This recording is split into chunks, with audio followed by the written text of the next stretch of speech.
Hey everybody, let's talk about this. This is the DOD Grind pedal, the FX101, and it's called Rectifying Overdrive with EHO, and EHO stands for Even Harmonic Overdrive. Yes, this is an overdrive pedal, at least that's what I highly suspect, and it's got some crazy names for the knobs here. Blast, that's your volume, rumble, that's your low EQ, burn, that's your high EQ, and fear, everybody's favorite, that is your gain. Now, there has been some debate whether this is an actual overdrive pedal or this is in fact a distortion pedal.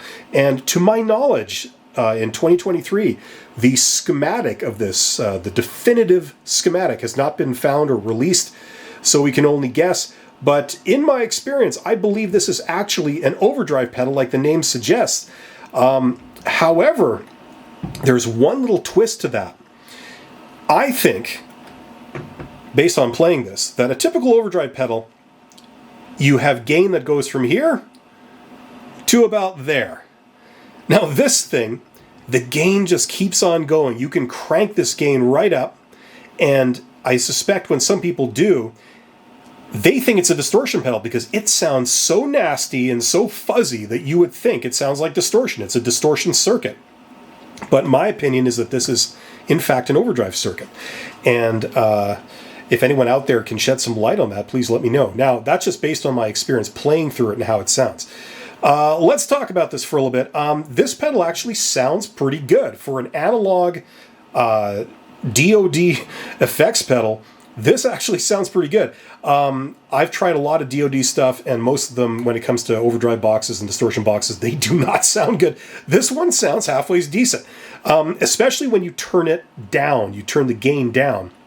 You actually get a really nice crunch that actually sounds good for playing heavy stuff too, if that's what you're into. Now, if you want to hear how this sounds, I will include a link to a soundbite of a recording we made where this was the guitar sound. So check that out. Now, let's talk a little bit about DOD in general, because this is there's an interesting story behind this.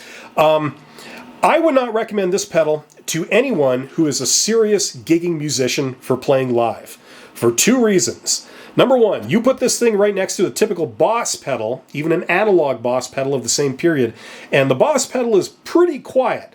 But this thing, in common with a lot of DOD pedals, has a noise floor. It's got a hiss behind it that's pretty audible. You could hear it. So you need a gate of some kind. You got to monkey with it to get it to work properly to hide that.